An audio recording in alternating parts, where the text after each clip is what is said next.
So, when you were telling me the story of the Bible last week, you left off with God choosing a guy named Abraham. Yeah, Abraham is a big deal in the Bible. God choosing Abraham is the beginning of a long process that eventually leads to Jesus and then to me and you. Jesus, huh? I've definitely heard of Jesus before. I think I've also heard of Abraham. I think I read a little bit of the story at home last week, but I just didn't get it. Why did God like this Abraham guy so much? And his family? Some of them seem kind of messed up.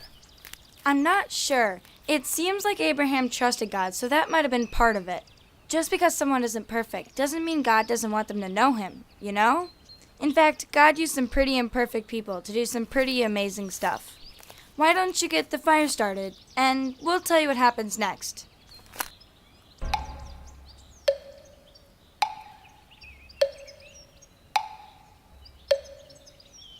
And God said, "Hey, Abraham, I've got a plan for you.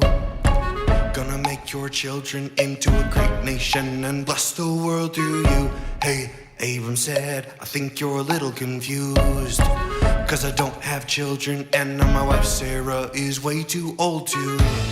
What a miracle was this! God blessed them with a son. They chose to call him Isaac. He was their only one. In an unexpected twist, to test his faith and love, God came and said to Abram, "Go sacrifice your son." It was the birth of a nation, an age of anticipation, God's flickering flame of redemption rising in Israel. It was the birth of a nation, an age of anticipation, God's flickering flame of redemption was rising up in Israel. Abram passed the test with his knife blade high in the air. An angel showed up and said, "Hold up, don't do that thing right there." Isaac grew up and he married up. Rebekah became his wife. They had two sons, Esau and Jacob. Jacob took Esau's birthright. Though Jacob was a thief, God blessed him with 12 sons. Joseph was the favorite. The other brothers hated the one. So you might expect this twist. His brothers drove him out. Joe was sold in slavery to Potiphar's house.